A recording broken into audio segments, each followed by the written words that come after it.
Welcome to Glitch Cube. We're a gaming podcast, and each week we take a deeper look into the art of video games. I'm Christian. I'm Chris.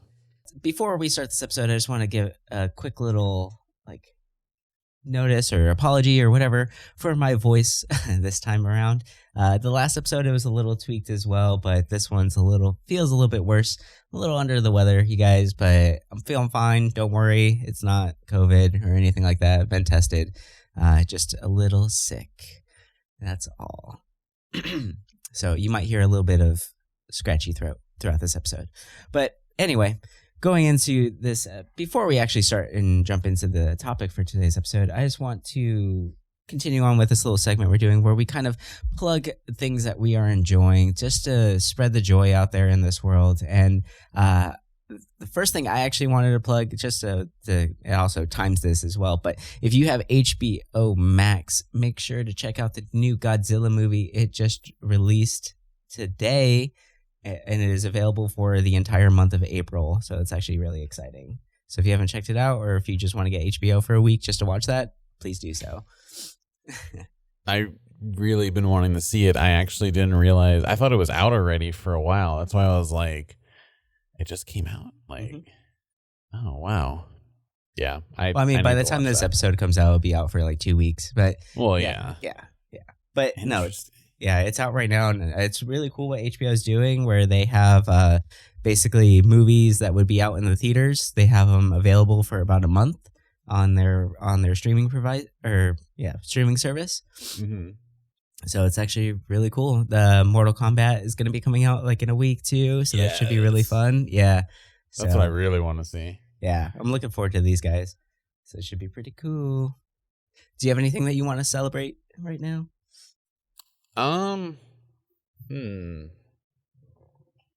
been watching just a lot of I don't know. I feel like my interests have been kind of everywhere lately. I've been really into watching console modding and cooking shows too. I'm watching a lot of that Nailed It show. Oh, I love that show. It's so dumb, but it's funny. It's a good it's a good thing to have on the other monitor while I'm playing, because it's goofy. I can laugh while I'm just chilling, staying focused, But yeah, I mean, aside from that, it's just I've been either playing games or looking over crypto projects and stuff like that. So it's just been a little busy, but good busy. Cool. Good. Busy is good. We must stay busy. Yes. All right. So the topic for today's episode is one that we've been trying to figure out how to do properly for a little while now. And we're both super excited about this topic. It's the Silent Protagonist. Now, for people who might not, or if it's not obvious right away, that basically just means when the hero doesn't say anything in a video game, right? So it gives you the ability to kind of put yourself in the game, or however you want to take care of that or do that. So it's actually really interesting to think about, because some of these games are upwards of 80 plus hours, and then your main character, your hero that you're playing throughout the whole time, actually has nothing to say, which is really just strange. So they just play the strong silent type. But it's one of those like that. Yeah, right. Some people are really into the strong silent type. That little dark and gloomy guy sitting in the background. What's up? I see all you fans of Cloud back there. No. But before we get too far into it, what's your take on the Silent Protagonist? Are you a fan, or do you prefer someone that's voicing it? I feel like it's really a mixed bag, and I feel like recently I actually my opinion changed on it. I used to hate Silent Protagonist because I thought it was just kind of weird how a big climatic part happened in the story, and your character is just kind of standing there with a shocked face and not saying anything. Right. But after playing a bunch of games where your character is voiced and everything, it's, I can see the appeal of it being silent, because you do feel like you're that character. Mm-hmm. if you get into it. Right. But when the character's voice and everything, it's like, oh God, like this character is not like me. Like I would do a totally different decision. Yep. I would say something totally different. But I think now, like I still mostly prefer a voiced hero just because it feels kind of like watching a movie or a show. Right. Someone else is playing the character. It doesn't have to be me. But that's my take. What about yours? Yeah, I mean, it's pretty similar to yours. I always found it when I was younger kind of goofy that like people seem to have full conversations with this character, but he would never have anything to say. It would just be random sprite emotions for some games or just ... a lot of the times. And then the other character would just reply back with something like, oh, that was really profound. It's like, oh, you didn't say shit. He just stared off into the distance for a while. Or the big bad finally has this huge monologue of like how he's going to end the world. And your character is just staring off into the distance, like blowing bubbles or whatever. Like it always felt a little funny. But now, like looking back at the characters that I feel the most connection to, it is the ones that had nothing to say in the games.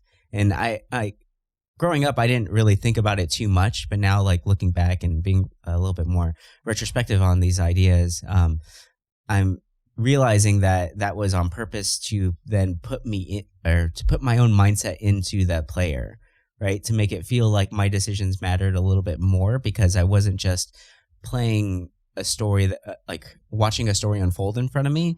I was actually playing the character, which was then basing it more on my decisions. It felt like, even if it is a linear story, you become more connected to these characters, and it's really clever. And yeah, like those are the ones that I felt like I resonated most with, was the ones who had nothing to say from my past, at least.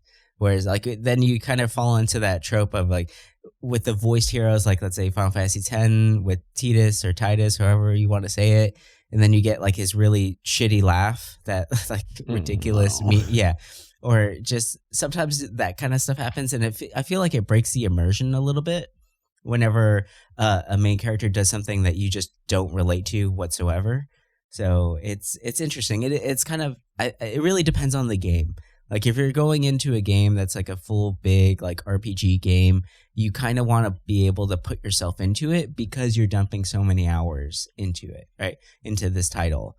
So being able to relate on a stronger level with something, I feel is a little bit more crucial than rather like a shooter game that might be 6 hours for single player, but then you're just going to be playing multiplayer for the rest of it, right? It's not necessary there, and you don't get that same kind of relatability to the player, at least. Yeah, it really, like you said, it really depends, like kind of on the game. I feel like, it's weird when like a multiplayer game has it where your character's voiced and everything, and then I don't know where it cuts to multiplayer and your character doesn't talk anymore, and it's just, it's really weird. Mm-hmm. It's like at that point, just keep it all silent. Yeah, one or the other, right? Wow. So one of the big things I feel, we've touched on it a little bit as in our brief little, on our personal takes of the Silent Protagonist, and I feel like immersion is such an essential component of making it work, right? Where you want to be able to fully take on the spirit of that hero and just be completely enthralled in the gameplay that you're going through, right?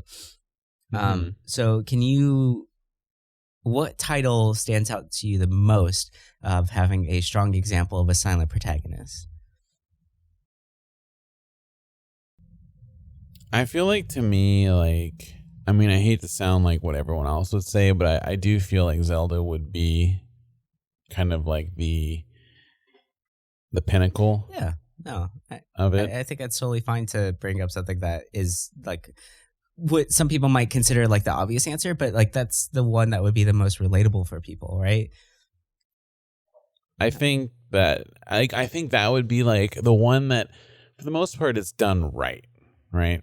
And I feel like Pokemon would be, another one that is, they were able to do it where your character really doesn't need to talk there. Whereas like Zelda, like there are points where I'm just like, why isn't he saying anything back? Like it's just kind of weird. Whereas Pokemon, like you don't need to say anything, because most of the people that say something to you, it's like, you're about to face my sparrow. Like it's nothing substantial, in a not serious game like Pokemon. It makes sense that your character doesn't need to speak. But say like Majora's Mask or something, it is kind of weird that such a serious event's happening, and it's just, I don't know.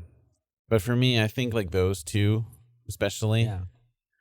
Those are great examples, I think. Like with Pokemon, especially the fact that it allows you to be the Pokemon master, right? Like whenever they did it really well with the slogans and everything, got to catch them all, do all that. Like it's you're the one catching these things. You're not playing Ash catching these things, right? You're not making Ash the Pokemon master. You are becoming the Pokemon master by collecting everything and going out there and training and doing all that stuff. So they did it really well with that aspect, and I think that's why it works so like good for those games.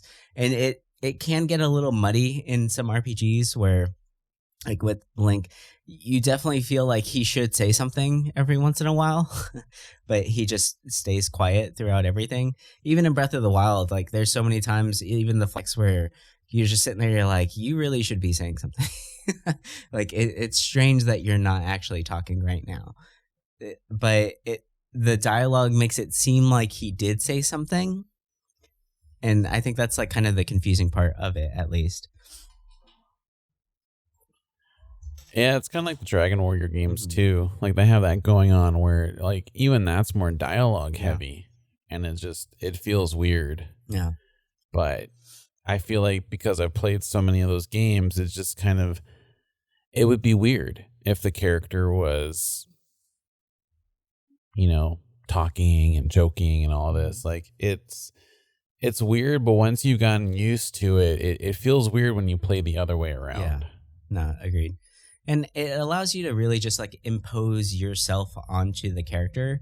And it helps too whenever they like kind of design the character model to be a little bit more androgynous in a sense, right? So like let's take, for example, once again, we have Link in Breath of the Wild. His character model was designed that way specifically to be slightly feminine while masculine at the same time, so that everyone can kind of impose themselves onto this player. And it just furthers it even more with the fact that he doesn't talk, because then you start putting in your own personal morals and your own, like the way you would think into this player, right? So then he becomes more relatable for everybody. And it's a really strong tactic in RPG games because there's a huge quest line in front of you, like a huge big bad that you have to conquer and take down. And being able to impose yourself onto that player character makes it feel like you're the one actually going through this ordeal, which is really, really interesting in its own right. Have you heard of Joseph Campbell and the hero's journey? Yeah, I've done a little bit of research on it. It's interesting, and I feel like once I really read into it, it's scary how almost every story really sticks to that outline. Yeah, I love Joseph Campbell and his studies. If you guys haven't checked it out, or if you kind of heard a little bit about Joseph Campbell, make sure to really look at his stuff. His most famous book is called The Hero with a Thousand Faces. And what he was able to do is he's able to basically create a multi-step program that you can then plug into any story written over basically any point in time, and you can see the path of the hero clearly throughout it all, right? And he actually, it's pretty cool because like George Lucas worked directly with Campbell at one point to make sure that Star Wars followed that path clearly and just made it very, very like, to make sure that the hero's journey was like clearly observed by the audience, right? And each chapter basically in the Star Wars stories followed Joseph Campbell's model of the hero's journey, which is really cool. And what is great about the hero's journey is, we can go through every game. Like, let's say you go through Link's like journey throughout any one of his games. You can follow this program very clearly throughout his whole cycle. But what's great about it is that you can actually take the hero's journey and put it into your own day-to-day life as well. It doesn't have to be a big journey where you're saving the world. It could be little conquests that you're trying to accomplish in your own life, little goals that you set forth for yourself, whether it be weight loss or a new job or just anything that... Waking up. What's that? Or Exactly. Just waking up, right? Like getting the energy to wake up. That's your call to adventure right there. Just starting your day, like figuring those little things out. Those all can be related back to Joseph Campbell's his hero's journey, which is really, really interesting to me. I love that. And I think having the silent hero that you can then put your own face or your own ideals into just really strengthen that model and make it more relatable for you, the player. I'm actually relating this now to my life. I'm looking at the departure part, so the first act of the journey, and it's like the call to adventure. It's like wake up. Refusal of the call would be your alarm. Supernatural aid would be coffee, and then crossing the first threshold, driving, and then belly of the whale, going to work. There you go. Getting into the main ordeal, and that's act 1 of Joseph Campbell's thing. But see, that's an awesome thing that you're able to do right there, is that you're able to relate something that is usually taken as like and related to such grandiose ideas, grandiose stories, but relate it back to something that's more tangible for you. And that's amazing to me. And it's kind of fun. I kind of like relating this to everything now. It definitely makes it easier to go about your day to day, right? It reminds me of that old saying where I think most movies and stories in general are based off of like 3 plots, where it's like love story. I think it's like good versus evil, and then I forgot what the third one is, but I read that there's always like 3 themes, and that's just what everything is centered around. And this kind of just plays into all of that. Yeah, it really drives that point home. Like whether you're talking about like Gilgamesh, the first written or the first the first recorded story ever written, right? Is the story of Gilgamesh, and or if you're looking at the Cloud going through his ordeals, or even something a little bit more obscure like Mario going through the Save Princess Peach, they all follow that same model, and it's really cool to see that, like, being able to immerse yourself into these ideas and really, really drive them home with something that's backed up by science is really interesting. And that's why I love this model so much. And I think it's really important for any designers, whether you're making a game, writing a story, writing a movie, it's always important to look back at something like this because the model works and it makes it so that it's relatable to your audience. And once you make a hero relatable, then you have something that has like some bite to it, right? Like something for the audience to grab onto and really take it and run with it, because they're going to take that character and like impose ideas that you wouldn't have even thought of yourself as the designer, because they're relating it back to their life. And that's what keeps these stories going throughout all these years, is that ability to make them relatable to everyone's day-to-day life. Hey everybody, just jumping in real quick.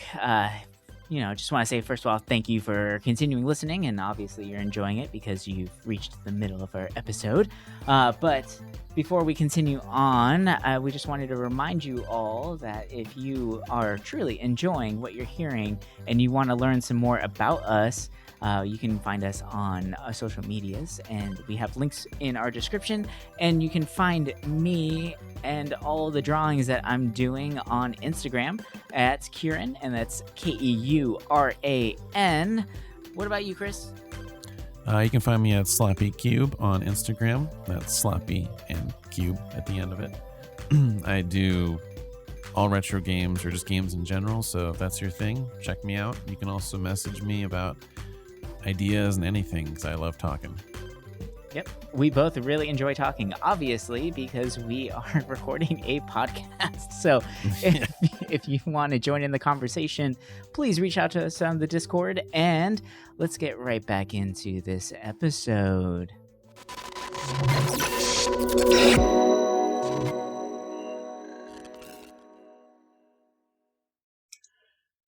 So with the Campbell's Call to Adventure, I was kind of looking through a lot of the different sections and plugging it in with different games, and going to look at Zelda, I feel like especially it follows like everyone to a T, because you look at the Call to Adventure, which is looking at Ocarina of Time, right? Because that's the easiest one I think we can decipher. He wakes up, refusal of the call. It's kind of like I feel like it's in the beginning when he's talking to the tree, right? He doesn't know what's going on. And then the supernatural aid is Navi. Crossing of the first threshold is probably the first dungeon, right? The dungeon, yes. Or I think that could even be looked at as like when he's going through the dungeons, like getting those 3 medallions. I think that would be like that. And the belly of the whale is kind of the point where he reaches the Master Sword. Yeah. And the Road of Trials is kind of when he has to go through all the different temples. Right. Right? Meeting with the goddess. So he would be meeting Sheik, right. or Zelda. I don't really see how woman as a temptress really plays into it, because it's not like he's really being tempted. No, not too much. But I would say, like, as far as like maybe a temptress, maybe it could be looked at a little bit more broader terms as well, right? Like, because it does, like, women as a temptress is a little dated, I think. I mean, you got to remember this model was made in 1949 as well. Like that could just be some sort of temptation to get you to stop doing your trials. And that could even be like, in a game sense, it could be collectibles, right? Like there's a whole story unrolling in front of you of like, this needs to happen now, right? Like they constantly are putting pressure on you, the player, as to like, this needs to get done. Like, we need to save the world is ending. And then you're like, oh, but what about all the Skulltula tokens, right? Like, what about Lon exactly. Ranch? So like that, to me, that could be any sort of distraction that comes along the way that affects the hero's journey. I didn't think about it like that, but I really like that. Like, look at it. That's cool. Atonement with the Father, which will we count Ganon as he the could father? Be considered a father figure. I mean, if you're looking at it that way, where Link is new to this power and Ganon is old to this power, like he knows it too well. So it could be one of those ideas of this is what could happen, right? Like, I don't mean to kind of bash my own father in this sense, because I've done it too much in my life, but like I see him as a good anti-role model, right? So like that could be that, where it's like you see Ganon and you see like, this is what could happen and I need to do steps to not become that, right? Ooh. I feel like we could just spend a whole episode breaking down. I feel like that might be a good idea Zelda for another topic. Yeah. Oh yeah, I do like that. Hypothesis. Trying to think, what would that be? That one's a little tougher too.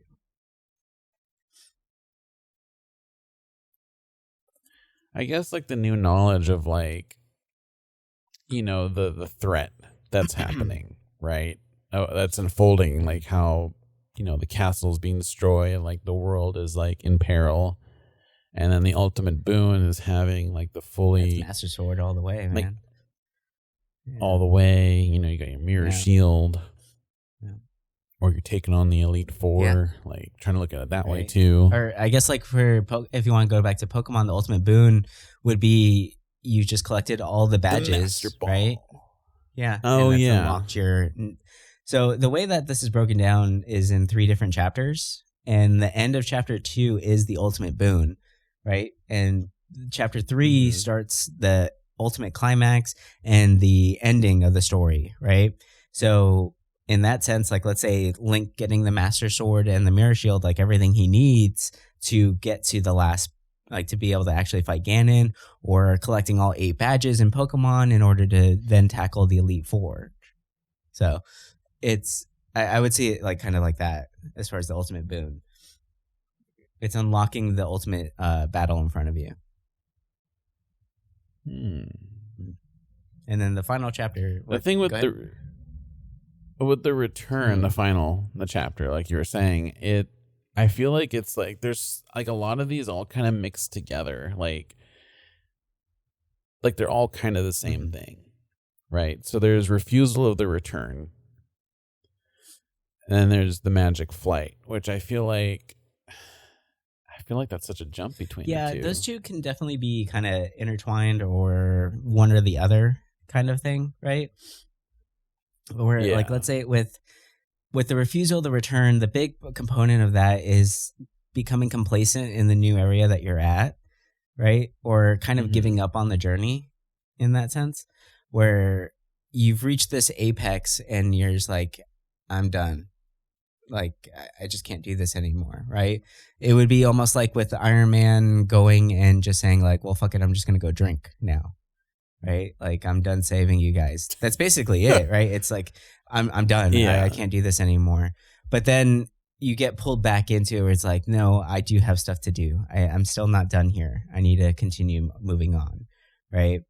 Or like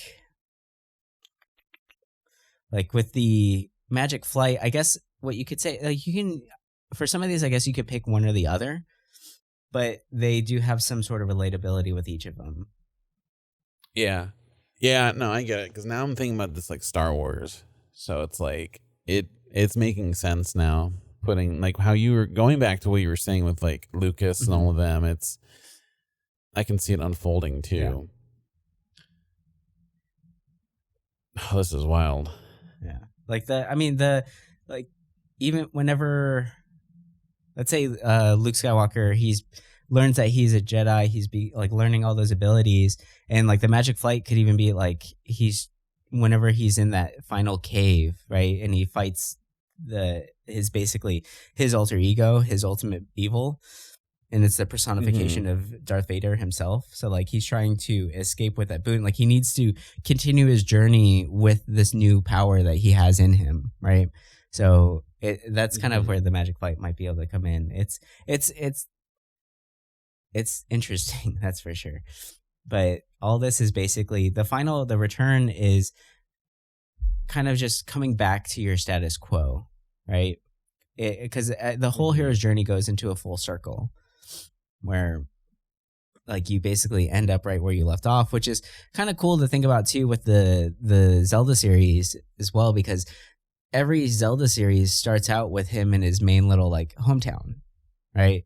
And that's kind of like your return back to it. It's like, okay, well, like everything's good. Now we just go home, right? Which I feel like most games end up doing that, where like even with the Final Fantasy series, you would imagine that Tifa just went right back to the bar with Barrett and everyone, right? Like it just like they went out on their big adventure, everything's good, and then everyone just went home and went about with their normal day-to-day stuff. Yeah, we saved the world. Now let's just let's continue back to like nothing ever happened. At least try to. Yeah. It's kind of interesting because you never really think about that. And like, at least, I mean, not even just games, I guess, but like stories. It's after the world is saved and everything, like what really does happen after. But I mean, I guess that's more of the boring part because it's like the world's already saved. Yeah. You know? I guess you kind of just go back and wait for the next call. But yeah. Yeah, but that's what I mean. We keep like harking back on this, but that's what's great about this whole cycle is that it's something that you can then relate to with your own life, whether you're trying to find yourself or just tackle a small little project on your own.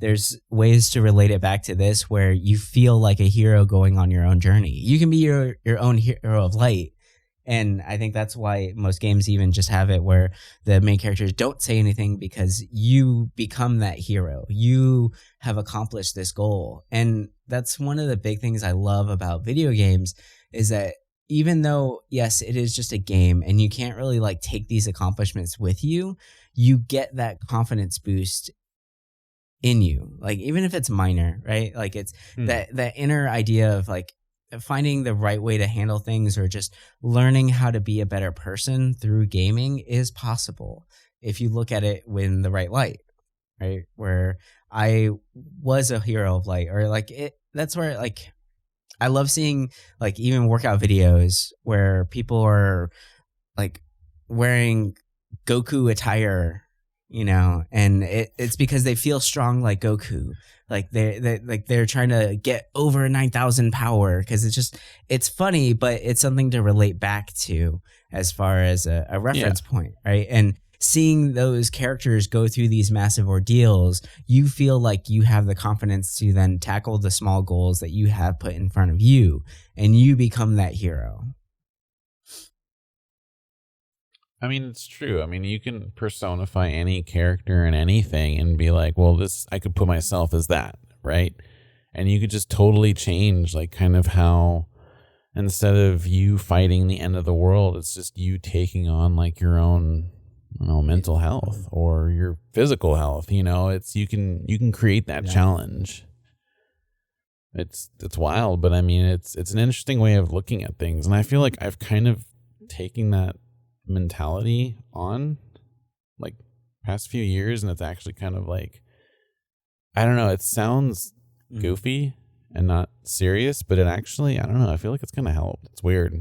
Like, you think about, if you look at life, it's kind of like life is a story, but when you look at it as like different paths, different choices, different routes, and especially if you kind of put some of these pictures into it and relate it to things that you would see in your everyday, it's interesting because you can kind of live your life to it. I mean, you're not going to get some ultimate boon just dropping down on you, but I mean, you never know. Maybe you can. I mean, that ultimate boon could be anything. It could be a college degree, right?